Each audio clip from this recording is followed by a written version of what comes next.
Hello out there, I'm the oldest nerd.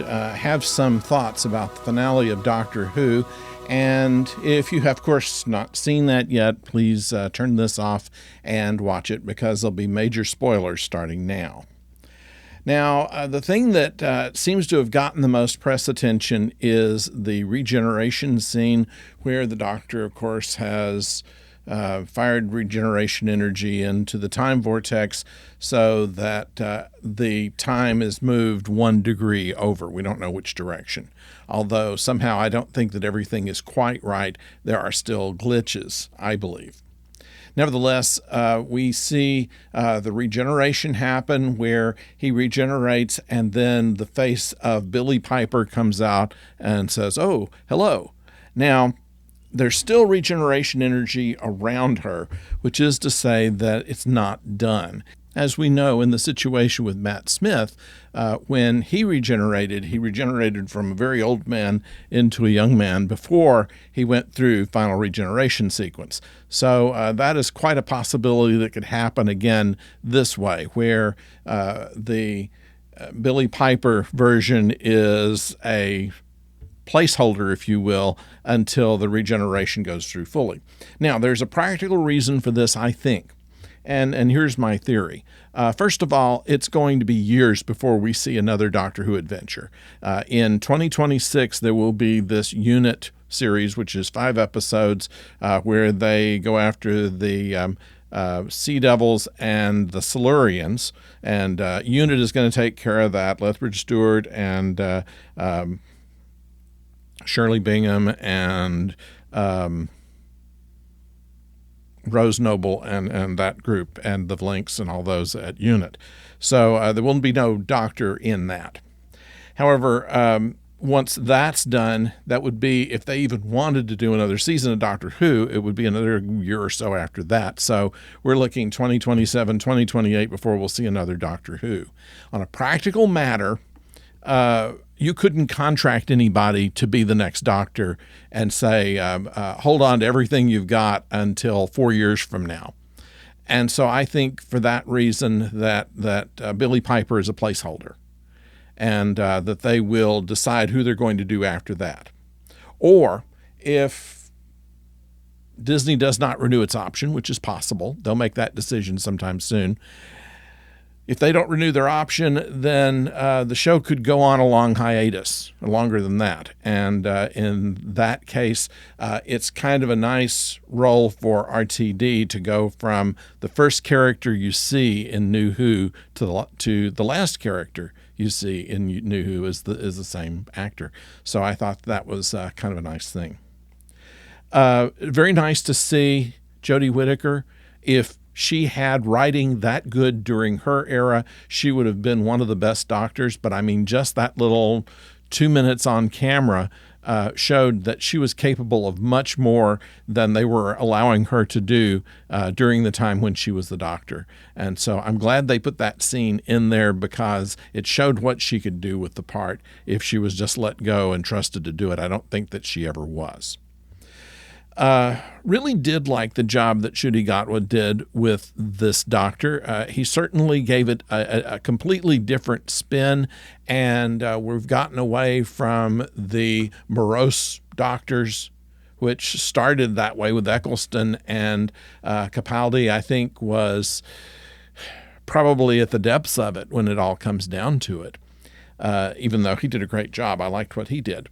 But by changing that and coming out as someone who was normally joyful was a pleasure to watch, and the amount of energy that he put into it was also very interesting. He was also the only Doctor, I think, that changed his clothes.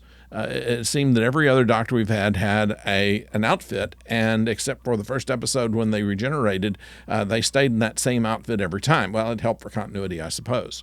But in this case, Ncuti is seen in kind of a type of thing that he would wear, but it was different every episode. And sometimes he dressed for the time period, which is one of those kind of things you kind of wonder why nobody wonders why the Doctor is dressed so oddly.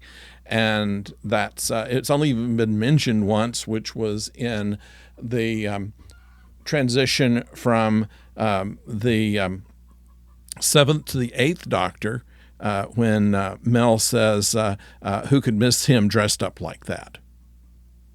Anyway, that's my take on that. Omega was good and scary. And the fact that he ate the Ronnie was kind of a surprise there, and not a surprise that Mrs. Flood just whips up the time ring and says, Toodles, and we don't see her again. Probably it opens the door for the Ronnie being used later, as it does with the Master, and I think that's a good thing going forward, however forward it's going to go. It was interesting to see Unit not only as the insurance company from last episode, but transform itself now into some kind of ship. It reminded me of the short feature that Monty Python did, the Crimson Permanent Assurance Company, where they sail an insurance office through Wall Street and onto conquest across the sea. And that was kind of a fun thing that they did there. And in this case, they actually have a ship's wheel where they can point the building around and aim their laser turrets or whatever they were shooting things with that. And that was pretty good. The fact that the Ronnie's headquarters was basically the Doctor's TARDIS was kind of interesting as well. And so that was a clever way of, wondering, where all that came from. And that is where it was. So that's those things were interesting. I did like this Ronnie. She did a very good portrayal of the character in the way that the original actor did, and you believed that she was evil, and her great plan to repopulate Gallifrey was interesting. Although first time we find out that after the Master attacked Gallifrey, it left them all sterile. I didn't know that was something that happened, and how would they know that? Interestingly, but we'll because they read the script is how they knew, and. Also, the same kind of thing where the Doctor suddenly knew what the Ronnie was doing as soon as someone said, well, the same day has been repeating itself, and then he has the whole reason why it did. Also, the Chekhov's gun with the Vindicator, he'd been using that thing as a locator beam, and now we find out that all you have to do is reverse the polarity or whatever you do, and you can use it as the force of 50 supernovas or whatever he said. Now, this is a little stretching it even for that show, where it's like, going into the woods with a Garmin and shooting a bear with it. But we'll let that pass as well.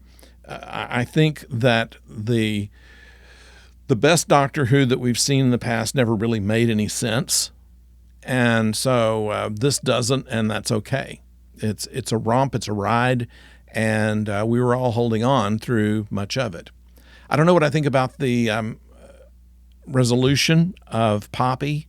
Here's someone that didn't exist and then existed only in a wish world and then disappeared from the wish world, and then time was off because teal looked more like blue, and other glitches that they mentioned from Unit. So by moving this 1 degree over, it does not really reset things, but create a new reality. And they retcon everything that was said to the Doctor of why she had to go back, which was not done before. This was the revision that was done in the history, the same way that Mavity came along. So they've pretty much sealed off the Under-Universe as far as we can tell, because we've already seen them all. The Toymaker, Lux, the Sutekh, Susan Triad was hanging along with Sutekh. Anita was an interesting thing. They go back to the Time Hotel, and that was where they were able to get this emergency responded to. Without the Time Hotel, the Doctor would be, in a pile of rubble somewhere. So it was an interesting way of handling it. All fit within the story. I think it was worth doing. Perhaps it was fitting that Conrad became a dishwasher somewhere.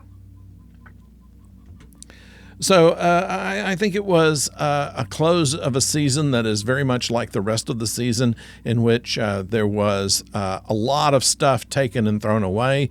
Unresolved is what happened to his granddaughter, Susan. She's in a cameo in the previous episode, and I thought there would be something that would happen here, and she's not mentioned again. And so by the time they come back, who knows if she's still going to be acting or if they have some idea of regenerating her and bringing her into a story. I have no idea. I don't know that they wanted to do anything more than just point out that the actor that played Susan is still alive and still acting. So I guess that's as much that as possible. And of course, back to the regeneration sequence.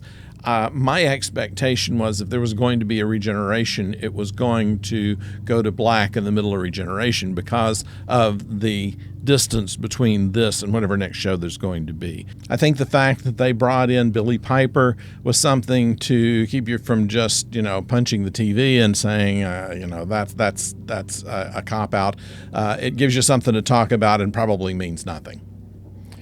So that leaves us with a situation that we don't have any new shows until Star Trek Strange New Worlds comes back next month.